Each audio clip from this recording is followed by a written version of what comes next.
Podcasts BandNews FM.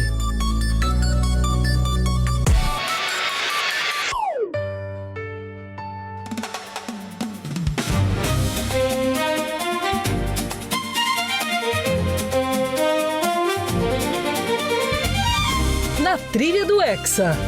Conteúdo da BandNews FM.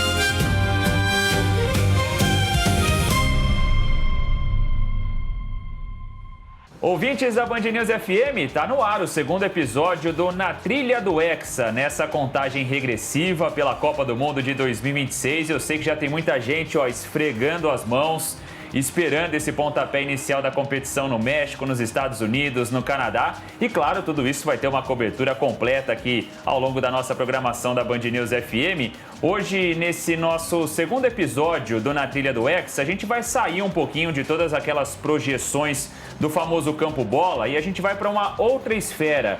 Muitas questões ainda geopolíticas que envolvem essa Copa do Mundo de 2026. Então vamos juntos nessa. Eu sou Maurício Ferreira, aqui nos estúdios do Grupo Bandeirantes de Comunicação. Estou acompanhado do nosso comentarista da Band News FM, Bernardo Ramos. Tudo bem, Bernardo? Tudo bom, Maurício? Um abraço a você, um abraço ao ouvinte da Rádio Band News FM. Vamos falar sobre Copa do Mundo, né? E política e esportes andam de mãos dadas sempre, né? Então é muito importante a gente entrar nessa pauta geopolítica aí. Junto com a gente também o repórter e apresentador da Band News FM, Lucas Belotti. Tudo bem, Luquinhas? Um abraço. Tudo bem, Mal. Prazer estar com você, com o Bernardo, com o nosso convidado que já vai ser apresentado e, claro, com o ouvinte Band News FM nessa corrida já pensando no Hexa e na Copa do Mundo de 2026. Bom, e o nosso convidado especial para debater todos esses temas aqui selecionados para esse episódio de hoje do Na Trilha do Hexa é alguém, viu, Bernardo Ramos, que sabe tudo de jornalismo, eu sei, de futebol e também sabe muito dessa área jurídica envolvendo o mundo dos esportes, formado em jornalismo, também advogado, especialista em direito na comunicação e no esporte, criador do portal Lei em Campo, que deixa tudo muito bem claro, assim, tudo muito bem resumido em todas as polêmicas que nós temos, não só do futebol, mas também de todo o mundo esportivo. Andrei Kampf é o nosso convidado aqui, então, desse episódio do Na Trilha do Hexa. Andrei, obrigado pela participação. É uma honra recebê-lo aqui na Band News FM. Um abraço. Que isso, honra e orgulho é todo meu de estar ao lado do Maurício, do teu lado, do lado do Lucas, do Bernardo, para a gente conversar sobre os assuntos que sempre acabam se encontrando, né? Não só esporte, política com esporte, política e direito, tudo isso acaba conversando e quanto mais a gente entende, mais a gente reflete, mais a gente acaba compreendendo o jogo como ele é. Muito obrigado mesmo pelo convite, tenho certeza que vai ser um papo bem legal aqui na Band News FM. Legal, vamos nessa. Andrei, para a gente começar, né, claro que muitas questões ainda pairam, né, sobre essa Copa do Mundo de 2026, essas relações geopolíticas. E uma delas, talvez até a principal, é ainda a indefinição em relação à participação ou não da seleção iraniana, né? Até por causa de todo o conflito, toda a guerra do Oriente Médio, com declarações de ambos os lados, o presidente dos Estados Unidos, o Donald Trump, garantindo que a seleção pode participar, mas ao mesmo tempo não garantindo a segurança dos atletas e de toda a delegação iraniana, também com discursos do outro lado. A gente está aí já praticamente num período de menos de 50 dias para a Copa do Mundo de 2026. Você acredita que estejamos próximos de um desfecho ou é algo que vai se arrastar ainda nessa contagem regressiva até o início do Mundial? Eu acho que essa questão ainda vai se arrastar um pouco, Maurício, né? Até porque a guerra não terminou. Eu acho que o andamento depende muito dessa guerra. Entre que acordo vai haver entre Irã e Estados Unidos para que a guerra tenha um fim e em que termos esse acordo vai ser feito também. Obviamente que o esporte é impactado, eu até lembro lá atrás, viu, Bernardo, Lucas e Maurício, que quando eu comentei que essa guerra traria um prejuízo muito grande também para a Copa do Mundo, um risco muito grande para a Copa do Mundo, todo mundo veio me dizer, olha, que absurdo você pensando em Copa do Mundo num momento desse. Mas é que uma guerra ela traz vários reflexos. Claro que a pior perda é a perda humanitária, né? É quando a gente perde como civilização, como membros de uma mesma sociedade global, e a gente perde em humanidade. Morte, uma série de prejuízos sociais, econômicos, e o esporte está incluído aí, também trazendo um grande prejuízo e para o principal evento global do planeta, que é uma Copa do Mundo.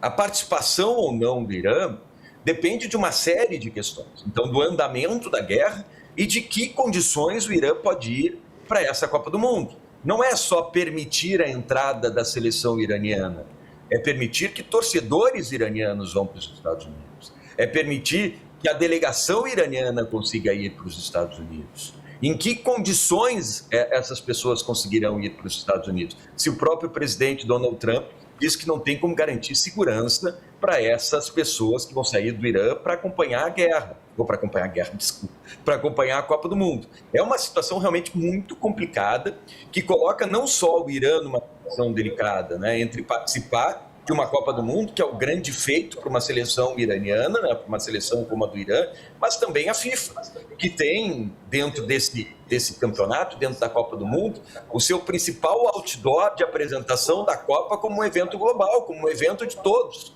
Quando se leva a Copa do Mundo para um país, esse país se compromete a abraçar os ideais da FIFA. Então, aquele país habilitado, aquele país elegível para jogar, aquele país precisa ter todas as condições de segurança que os outros países também vão ter. E a gente tem uma situação completamente inusitada, uma situação inédita em termos de Copa do Mundo.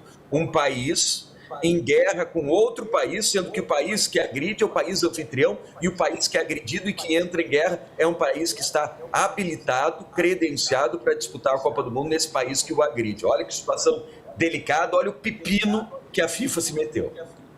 Lucas, Bernardo. Andrei, primeiramente é um prazer falar contigo, um jornalista competentíssimo também, que aborda como ninguém essa questão extracampo no futebol, que é muito importante. Andrei, caso o Irã não dispute a Copa do Mundo, quem herdaria essa vaga? Quais são as possibilidades? Bom, o regulamento da FIFA e da Copa do Mundo traz que o poder é discricionário da entidade organizadora do evento. Então, a FIFA pode simplesmente convidar uma seleção. E ela pode usar vários critérios, Bernardo. Ela pode usar o critério do ranqueamento. E aí a Itália seria convidada. Ou ela pode usar o critério de a seleção que foi eliminada pelo Irã.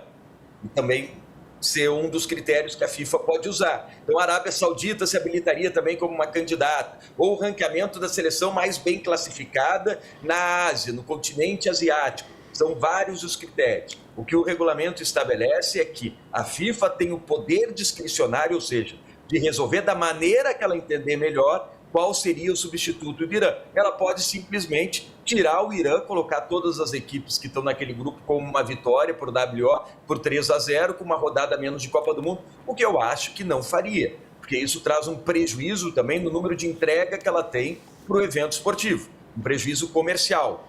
Então, ela teria que entregar um número X de jogos. Não tendo esses 3 jogos, ela vai entregar esse número X menos 3 e talvez tenha um problema comercial com as emissoras que têm os direitos de transmissão dos jogos.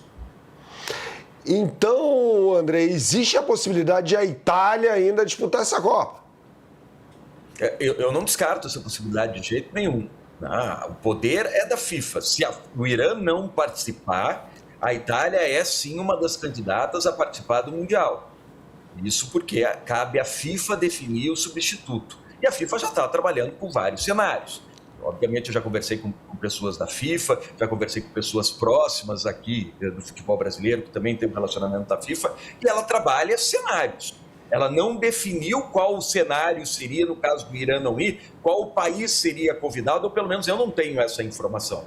Agora, obviamente, como qualquer pessoa, nós organizando uma festa de aniversário. Essa festa vai ser num ambiente ao ar livre. Tem uma previsão de chuva remota, pequena, lá de 10%, 15%, mas existe essa chance. A gente vai trabalhar com esse cenário também. Se chover, como é que a gente vai se organizar? A FIFA está se organizando, obviamente, como entidade que cuida de grandes eventos, acostumada a grandes eventos, de mitigar riscos caso aconteça a possibilidade do Irã, ou se confirme a possibilidade do Irã não participar do Mundial. É um cenário que a FIFA está trabalhando, sim, e aí aparecem várias as possibilidades, inclusive da seleção italiana ser convidada pela FIFA em função do ranking que tem para participar da Copa. Andrei, o Lucas aqui, prazer falar com você. Eu gostaria de voltar num trecho da sua primeira resposta, né, onde você fala que o país anfitrião meio que empresta a sede às regras da FIFA, que é, no fim das contas, a organizadora da competição. E nesse caso, Irã e Estados Unidos, a guerra é entre governos, né? Mas o contato com a FIFA, ele é feito via federações? Tenho essa dúvida porque, no primeiro momento, por exemplo, foi o ministro de Relações Exteriores do Irã que disse que o país não estaria à disposição, ao mesmo tempo que a federação não se posicionou. É claro que não é um país que segue a separação dos poderes de uma maneira tão democrática, mas como que funciona, né? Uma negativa do Irã teria que vir via federação, o contato da FIFA é com o governo, há um intermédio, como é essa parte? Bom, Lucas, muito obrigado, essa é uma pergunta excelente, porque ela mostra como uma guerra traz várias irritações, tá? E isso acaba não só atacando a diplomacia internacional, o direito internacional, como a própria organização esportiva. A grande verdade é que não é um poder de Estado, ou seja, o ministro de Relações Exteriores, que tem que dizer se o Irã participa ou não da guerra. Ele pode dizer que o Irã não vai participar da guerra e a federação participar da guerra, e o que a FIFA tem que ouvir é a palavra do presidente da Federação Iraniana de Futebol. Se há uma interferência, obviamente, se o governo diz que o Irã não vai participar e a federação quer participar ou não participa porque o governo diz, a seleção não vai participar. Agora, a FIFA tem mecanismos, a partir dos seus regulamentos privados, do seu estatuto, de punir a seleção iraniana por uma interferência do Estado. É o que a gente sempre fala, uma interferência estatal de um governo numa entidade ou num órgão privado do futebol gera uma punição, e essa punição pode ser, inclusive, o banimento do quadro associativo. Um banimento por 2 anos, por 4 anos, por um ciclo de Copa do Mundo, mas tende a ser uma punição grave. Agora, nessa guerra, a gente está vendo várias questões sendo atropeladas, inclusive com relação à autonomia esportiva. Quando o governo Trump, e não é o governo Trump, né, foi o governo do Biden, topa sediar a Copa do Mundo, obviamente ela assume uma série de compromissos, inclusive como na candidatura país-sede, como o Brasil fez aqui. Se vocês vão lembrar, em 2014, o Brasil criou uma lei geral da Copa do Mundo. Por quê? Porque durante a Copa do Mundo, em função dos acertos que o Brasil teve, políticos e jurídicos com a FIFA, ela teve que escrever ou teve que promulgar uma nova lei para que ela funcionasse durante o período da Copa, em função de todos os acordos estabelecidos. Então, os Estados Unidos, quando leva a Copa, ou a Rússia, quando leva a Copa, ela assume compromissos no futebol. E um deles é aceitar todas as delegações sem nenhum tipo de discriminação. Todas aquelas delegações que estão habilitadas para participar do principal evento esportivo do futebol global. Quem sabe o maior evento esportivo do planeta. Então, ela assume esse compromisso. Só que a gente vê que, em função do novo governo dos Estados Unidos, da forma com que ele lida não só com o futebol, como a política internacional, atropela vários desses acertos, vários desses acordos.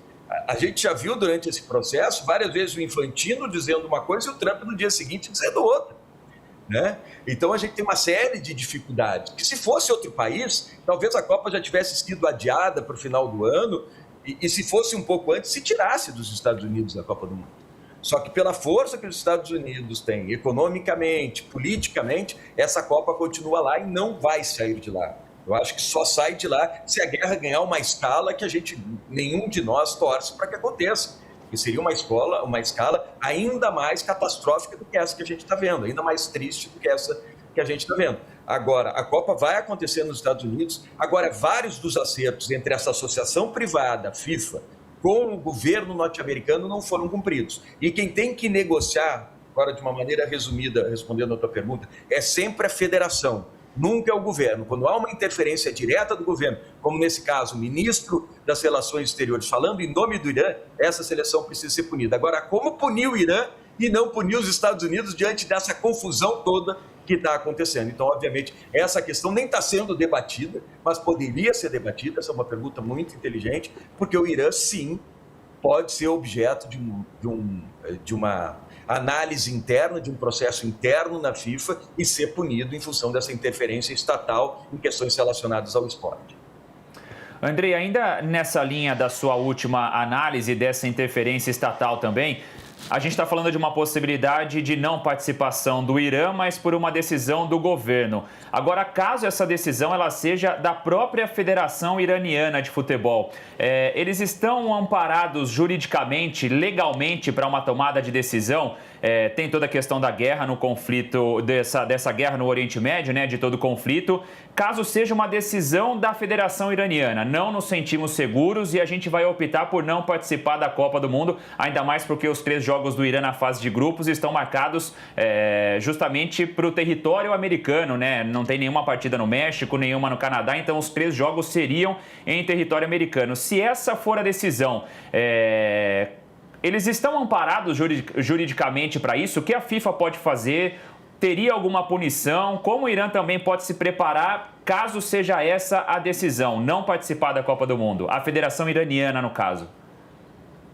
Maurício, não participar da Copa do Mundo, como não participar de qualquer campeonato, desistir de participar, traz um prejuízo muito grande, não só para a competição, como para todos os contratos da competição, para a parte esportiva, para a parte contratual, econômica, e traz um prejuízo gigante também para aquela seleção, para aquele time que decide não participar. Agora, não participar de uma maneira espontânea, por um boicote espontâneo, por uma questão política pontual, aí traria um prejuízo para a seleção iraniana gigante. Agora, a seleção iraniana fez um movimento muito inteligente do ponto de vista jurídico. Ela solicitou formalmente à FIFA que todos os jogos do Irã não fossem realizados nos Estados Unidos, fossem transferidos para o México. Por quê? Porque lá no México, o governo mexicano daria as condições de segurança para o Irã e o Irã não estaria visitando um país que o ataca. A FIFA, por uma questão logística e contratual, manteve os jogos nos Estados Unidos. Sob meu ponto de vista, análise, olhando os regulamentos da FIFA, o que traz o regulamento do campeonato, da Copa do Mundo de 2026, a punição por uma seleção que não participa, eu vejo ali bem claro o motivo de força maior, que é o que a gente coloca em vários contratos privados. Com o Lucas, a gente pode estabelecer um contrato que a gente vai fazer em troca de determinada ação do Lucas, eu vou ter um determinado pagamento, e se ele não cumprir, ele vai ter uma multa. Agora, se ele não cumprir por força maior, porque ele quebrou o pé e fica impedido, por exemplo, de trabalhar e de me prestar aquele serviço, existe uma razão para ele não cumprir aquele contrato. E para mim não existe razão maior, Maurício, para uma seleção não comparecer a um evento esportivo, porque o país anfitrião o agride, joga bomba, está em guerra com ele e não garante segurança necessária nem para a delegação, nem para a torcida, nem para a imprensa, nem para as autoridades iranianas que vão para esse local, que vão para o local da competição. Então eu acredito que o Irã, ao fazer o movimento de pedir para levar a Copa do Mundo para o México, e a FIFA não atender a esse pedido, ela fez um movimento jurídico muito importante. No caso de desistência, ela vai alegar força maior. E, no meu ponto de vista, ela não pode ser punida, a seleção iraniana, por não ir à Copa do Mundo. Porque não é uma desistência de Copa do Mundo, é um motivo de força maior que a impede de participar dessa competição. Perfeito, Andrei. Ainda sobre esse último tópico, né? Você lembrou muito bem o pedido da seleção iraniana para mandar os jogos para o território mexicano, algo que não foi aceito. Inclusive, a própria presidente do México já revelou que as partidas não serão transferidas agora nessa Copa do Mundo de 2026, né? Ou seja, inicialmente os jogos do Irã estão mantidos ali para os Estados Unidos. Agora, Andrei, não seria o caminho mais fácil para a FIFA, para tentar resolver esse imbróglio todo, para não perder uma seleção que em campo conseguiu a classificação? Qual é a sua leitura do motivo e a razão por que a FIFA não ter aceitado esse pedido da seleção iraniana de transferência dos jogos? A FIFA alega que é uma questão de programação, né? Uma questão de logística. Ela já tem todas as seleções que vão jogar no México durante esse período, com instalação, com centro de treinamento locado, com contratos, com uma logística de viagem, de imprensa. E aí levar os jogos do México para lá e deslocar alguns jogos do México para os Estados Unidos traria um prejuízo para a logística, um prejuízo econômico muito grande para a FIFA e também para as associações nacionais que teriam essa troca de local de jogo. Então, é uma alegação muito mais econômica do que uma alegação social. Então, eu acho que a FIFA arrisca muito em não atender ao pedido do México. Eu acho que ela aí, nesse ponto, ela deveria ter feito os cálculos, ter assumido esse prejuízo, ter conversado com todas as associações e ter levado, sim, os Jogos do México os Jogos do Irã para o México, perdão. Porque aí garantiria a participação da seleção iraniana, ou pelo menos obrigaria o Irã a participar dessa competição, não alegando mais que a FIFA não cedeu, o que traria um pouco mais de tranquilidade e definiria essa questão de uma maneira mais rápida. Ao não fazer isso, em função das dificuldades e prejuízos econômicos e de logística que essa mudança traria, a FIFA assume o risco do Irã não participar e, mais do que isso, dela não poder punir o Irã pela não participação. André, eu queria fazer uma outra abordagem em relação a Copas anteriores, no que diz respeito ao que você falou sobre a Lei Geral da Copa, né? O tal de caderno de encargos da FIFA. Em 2014, por exemplo, com a Lei Geral da Copa, o Estado de São Paulo foi obrigado a vender cerveja, coisa que é proibida no Estado de São Paulo, por conta da Lei Geral da Copa ou o tal caderno de encargos da FIFA. Em 22, no Catar, dias antes do início do Mundial, o Emir proíbe a venda de bebidas alcoólicas em território catari, ou seja, em Doha. Como é que o Emir conseguiu dobrar a FIFA nesse caso, hein, Andrei? Essa é uma questão sempre política e aquilo que você começou o programa dizendo, né? A política e o futebol, por mais que o esporte traga a utopia da neutralidade, elas estão sempre presentes. A Copa do Mundo do Catar foi uma Copa bilionária. Tinha muito dinheiro envolvido. E, obviamente, que dentro dessa negociação, a FIFA também colocou, porque tem como uma das principais patrocinadoras do evento, empresa que vende bebida alcoólica, a possibilidade, assim como fez no Brasil, de se vender bebida alcoólica dentro dos estádios de futebol ou naquela área. Só que o Emir simplesmente resolveu rescindir o contrato. Disse, não, aqui não vai valer. E eles, obviamente, em função do contrato que tinham com essa empresa, tiveram que pagar essa empresa pela não permissão de venda de bebida alcoólica na área do estádio e no entorno do estádio, que é uma lei que existe nos países muçulmanos, que existe no Catar, de não permitir a venda de bebida alcoólica em área externa. Só que ela tinha cedido, né, o Estado tinha cedido para a FIFA e cedido com uma lei local, com uma lei estatal, a possibilidade de se vender bebidas naquela região. Só que pouco antes da FIFA começar o Mundial, veio com essa novidade, com a surpresa de que isso não seria cumprido. E, obviamente, isso trouxe prejuízo econômico gigante, agora bem menor do que todos os benefícios econômicos que a FIFA teve em levar a Copa do Mundo para o Catar em 2022. André, eu queria voltar a esse ponto do acordo entre o país, né, que vai receber, o país anfitrião, no caso dos Estados Unidos, e a FIFA, e é um ponto que você citou sobre a importância dos Estados Unidos garantirem tanto a entrada da delegação iraniana, mas principalmente também da torcida iraniana, de quem nasceu no território persa e deseja acompanhar a seleção, mesmo que não esteja diretamente ligada à delegação. Os Estados Unidos têm uma série de restrições, né? Não só ao Irã, a outros países do Oriente Médio, ao próprio Haiti e vários outros países que vão fazer parte dessa Copa. Dentro desse caderno, há uma maneira da FIFA também tentar usar o poder de organizador do campeonato para talvez facilitar a entrada de pessoas que vão assistir à Copa? Afinal, os estádios cheios, tudo isso, a compra de produtos na parte interna, de certa forma, comercialmente, para a FIFA é muito importante, né? Essa é uma questão que, mais uma vez, coloca em atrito dois sistemas constitucionais distintos. Eu vou tentar simplificar isso, tá, na tua pergunta, mas é importante, Lucas.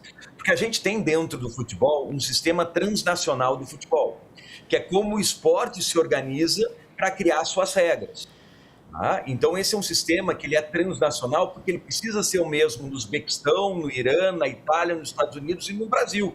Por isso que um Estado não pode definir regras sobre VAR. Por isso que é um absurdo um político resolver escrever uma lei proibindo o VAR no estado do Rio de Janeiro. Por isso que é um absurdo um político escrever uma lei que proíbe a participação de transgêneros numa cidade. Porque aí o técnico vai escalar no Rio de Janeiro e não vai escalar em Londrina um transgênero. Isso cabe ao movimento esportivo.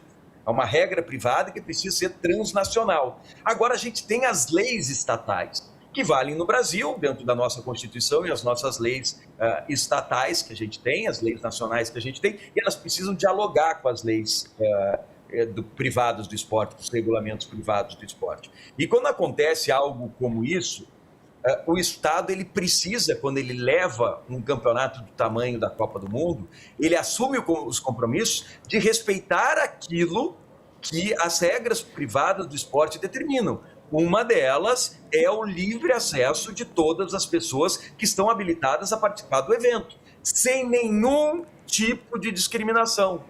Nenhum. Há pouco tempo, o Trump disse que não iria aceitar nos Jogos Olímpicos nenhum atleta transgênero. Como que se leva uma Olimpíada para um país que diz que não vai aceitar atleta transgênero? Nesse ponto, nem o Catar, que tem uma regra muito mais rígida estatal com relação à homofobia, a preconceito com relação a homossexuais, a transgêneros, foi capaz de fazer. Mas o Trump disse.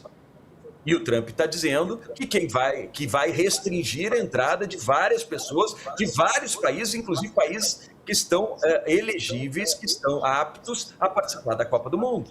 O que viola em muito o Estatuto da FIFA, que é o Estatuto que protege direitos humanos e combate todo tipo de discriminação. Então a gente tem aí, em cima daquilo que eu respondi para o Bernardo há pouco, mais uma irritação do que traz o regulamento privado do esporte, do que o esporte tem como dogma, como princípio, e aquilo que o Estado norte-americano, a partir do governo norte-americano, está fazendo. Mais uma irritação dentro desse campeonato que precisa ser global. O que a gente precisa entender é que o esporte ele agrega, ele não segrega, ele abraça, ele não afasta. E hoje, em cima de uma política nova de Estado, do governo norte-americano, esse é um governo que tem segregado. Basta ver o que a política migratória dos Estados Unidos tem feito. Tem muita gente com medo de ir para os Estados Unidos em função de ser deportada lá, de ser maltratada pela polícia migratória dos Estados Unidos. Então, é um prejuízo muito grande que a FIFA está tendo também. Né? E a gente vale lembrar, não foi esse governo dos Estados Unidos que acertou a participação ou que se habilitou como país sede para levar a Copa do Mundo para lá. O Trump entrou com um processo em andamento. Então, é uma situação realmente bem complicada que a FIFA está vivendo. E embora esse acordo pela realização da Copa do Mundo de 2026 ter os Estados Unidos como um dos palcos, né, além do México e do Canadá, não tenha sido feita nessa gestão Donald Trump, mas a gente tem visto, né, Andrei, nos últimos anos uma aproximação do Trump com o presidente da FIFA, Gianni Infantino, né? Presidente da FIFA, até por essa relação, você enxerga que a entidade máxima do futebol está meio de mãos atadas em todos esses temas? Sem muita saída de tentar resolver por parte da própria FIFA, buscar uma resolução, e essa relação que há hoje com o Trump, com o governo americano, deixa a FIFA de mãos atadas em quase todos esses temas, basicamente? Sem dúvida, Maurício. Essa é uma questão importante para a gente refletir, porque o futebol, assim como o movimento olímpico, ele tem como princípio uma neutralidade. Inclusive, eu escrevo no meu livro sobre a neutralidade esportiva. Neutralidade esportiva é quase como a utopia do livro de More. Quer dizer, tu olha um lugar perfeito, aquela ilha perfeita, tu nunca vai chegar lá. Mas tu tem que remar em direção àquele país, àquela ilha, né? Que é um universo melhor do que aquele que tu saiu. Então, o esporte ele busca uma neutralidade. Por quê? Porque ele quer que o campo de jogo, a atenção do Bernardo, do Lucas, de você que está nos ouvindo, seja para o jogo, para o evento de futebol, não para uma manifestação política que acontece. Ele quer que a atenção esteja na piscina, na natação, em quem chega mais rápido, na pista, em quem cruza a linha de chegada em primeiro. Então, em função disso, ele tem como um princípio importante a neutralidade. Agora, dessa vez, o Gianni Infantino, até o boné dos Estados Unidos ele usou. Né? Ele deu um prêmio da paz para um presidente que tem usado a guerra como uma estratégia política externa. Então, ele se aproximou demais, ele abandonou de vez a ideia da neutralidade política. Isso traz um prejuízo muito grande, porque bota em xeque várias das decisões do movimento político, como, por exemplo, a punição à Rússia, que a gente teve recentemente por conta da guerra que aconteceu, ou que acontece ainda contra a Ucrânia. Naquele momento, o futebol e o movimento olímpico se posicionaram olhando os seus estatutos e analisando todos os casos, um processo longo que foi até o Tribunal Arbitral do Esporte, banir a Federação Russa de Futebol e banir o Comitê Olímpico Russo das competições internacionais. Aí depois, a partir de processos, e no meu ponto de vista razoáveis, que usaram a proteção de direitos humanos como um elemento-chave, um elemento central, os atletas foram aos poucos ganhando o direito de participar com bandeira neutra, o que não pode acontecer no futebol, mas pode acontecer na natação, pode acontecer na esgrima, pode acontecer em outras modalidades diferentes no movimento olímpico. Então, os atletas conseguiram ganhar o direito, ou ter o direito reconhecido de participar de uma competição que eles estavam habilitados, porque eles se credenciaram em função de um índice olímpico, por exemplo. Agora, a FIFA, ao tomar essa atitude, ela abandona a neutralidade, assume um lado político. Por que assume de uma maneira tão clara? Eu não sei se é para ter um pouco mais de negociação, um pouco mais de diálogo com Trump, para facilitar essa reta final de Copa do Mundo, para que possa sentar na mesa com ele e dizer, olha, vamos liberar a entrada do Irã, vamos facilitar a entrada de visto aqui. Pode ser uma forma que o Infantino esteja usando para manter um diálogo com o Trump e tentar atenuar todos os riscos ou todos os efeitos dessa postura, que é uma postura difícil do presidente norte-americano, difícil para a ONU lidar, difícil para a FIFA lidar. Agora que coloca em xeque várias das decisões do movimento esportivo, realmente coloca. E a gente tem aí vários os exemplos de como o esporte não tem ainda coerência e equidade nas suas decisões com relação a direitos humanos e com relação à guerra. Eu sou super a favor, viu, Maurício, da FIFA, inclusive já conversei com pessoas que lidam com o movimento jurídico privado internacional, de se criar um comitê independente de direitos humanos para analisar essas questões e usar, quem sabe, como parâmetro, decisões e resoluções da ONU. No momento que a ONU condena uma guerra ou uma atitude, diz que viola política internacional, viola direito internacional, esse país automaticamente vai para o julgamento, para o crivo desse comitê de pessoas especializadas em direitos humanos, especializada em direito desportivo, para uma análise, para ter mais coerência nessas decisões. No momento que eu puno o Maurício por isso, eu preciso analisar pelo menos a questão do Bernardo, ver se é parecida com a questão do Maurício, e aí punir também o Bernardo da mesma forma que eu puni o Maurício. Porque o que traz legitimidade para as decisões do Poder Judiciário, seja ele um poder privado, como é o da FIFA, seja ele um poder estatal, como o nosso STF, por exemplo? É a gente usar a lei, né? Uma interpretação da lei, a minha interpretação da lei pode ser diferente da do Bernardo, pode ser diferente da do Lucas, isso é ok, mas eu usar a lei, usar os meus princípios, que precisam ser os mesmos para o Bernardo, para o Maurício e para o Lucas, e usar equilíbrio e equidade nas decisões. Eu aplicar as mesmas decisões baseadas em princípios e na lei para o Bernardo, para o Lucas e para o Maurício. É isso que dá legitimidade para um tribunal. O problema não é eu e o Bernardo discutirmos sempre sobre um pênalti. Se ele tem um critério que aquilo é pênalti para o Flamengo, para o Corinthians, para o Fluminense, para o Internacional, e se eu acho que não é pênalti para o Flamengo, para o Fluminense e para o Internacional. O problema todo vai estar se o Bernardo acha que aquele é pênalti para o Corinthians, mas não é pênalti para o Flamengo, não é pênalti para o Inter, mas é pênalti para o Grêmio.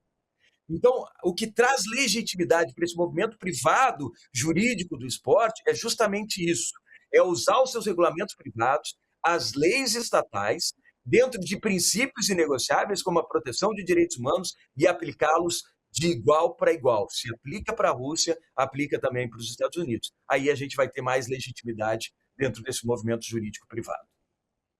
Andrei, claramente, depois da Copa da Alemanha em 2006, a última Copa disputada na Europa Ocidental, a FIFA passou a cortejar os BRICS, né? Então teve Copa do Brasil, na África do Sul, na Rússia.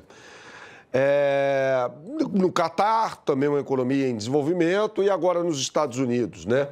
E eu falei nos BRICS aqui. Por que nunca houve uma Copa do Mundo na China?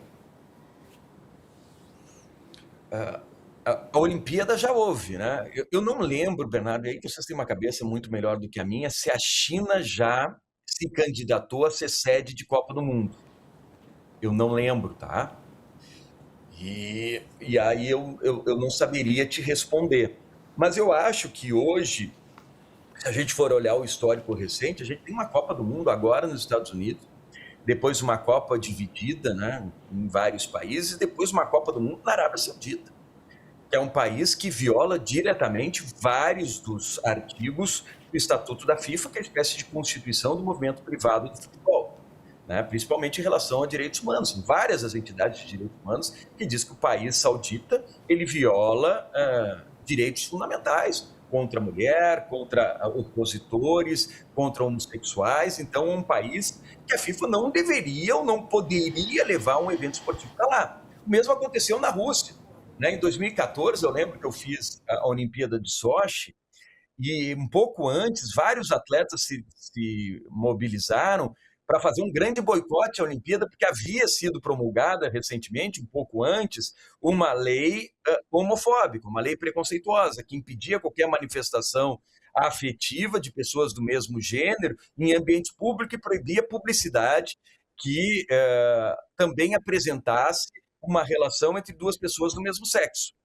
E aí, em função de tudo que traz o movimento olímpico, os atletas se posicionaram e disseram que iam boicotar. O que o movimento olímpico fez? O movimento olímpico colocou um artigo dentro da Carta Olímpica, ou alterou um artigo dizendo que, a partir de então, qualquer país que quisesse se candidatar a ser país sede de Olimpíada, de evento olímpico, precisaria necessariamente não ter nenhum tipo de discriminação de gênero, sexo.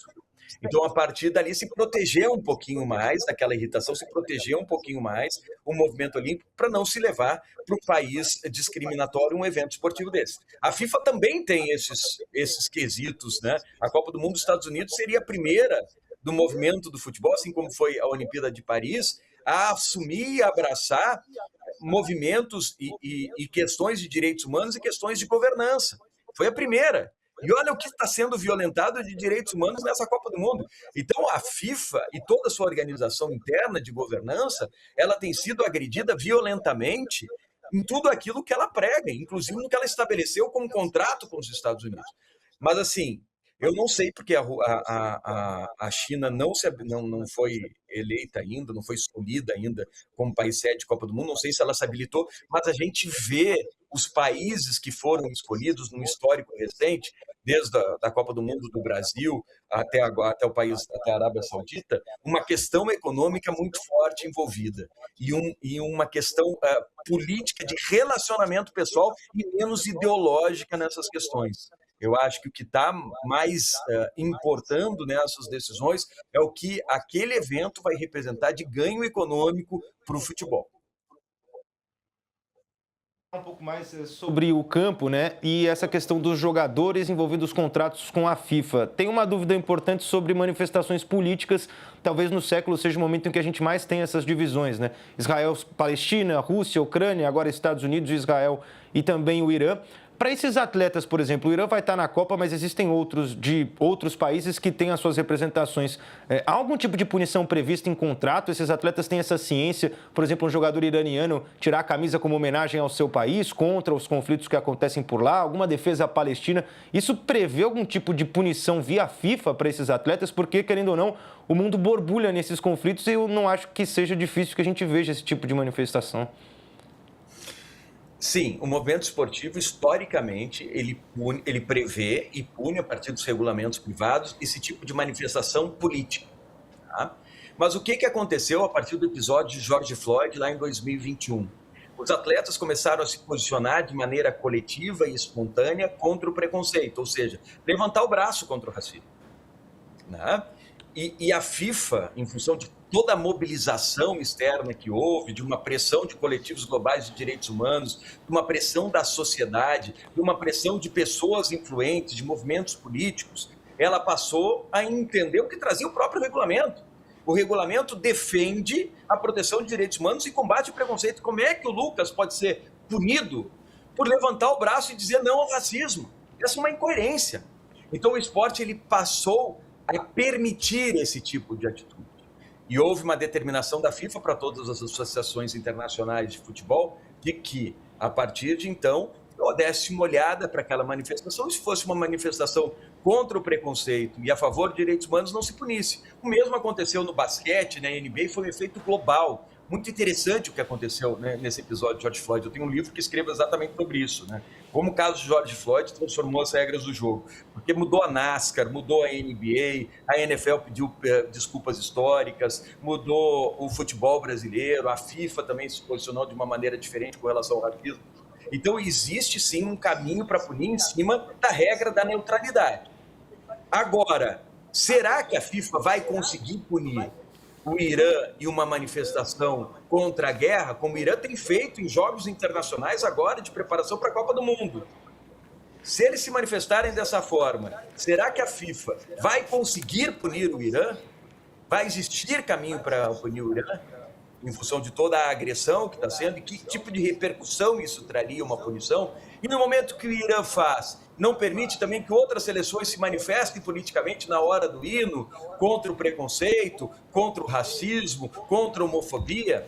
Eu lembro que a seleção alemã iria se manifestar contra o preconceito, contra a homofobia, com uma manifestação na hora do hino, num jogo da Copa do Mundo do Catar. E a FIFA usou de todos os mecanismos coercitivos que tinha para impedir essa manifestação.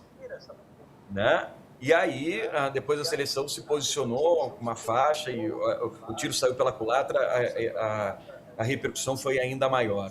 Eu me lembro só de parte do episódio, que eu não consigo contar, mas se vocês forem ver, iria ter uma manifestação da seleção alemã, a FIFA usou de mecanismos coercitivos para não usar uma braçadeira com as cores do arco-íris, eu acho que era isso, e daí a seleção da alemã se posicionou de outra forma, o que trouxe uma repercussão muito maior para o caso. Então, assim, existe um mecanismo.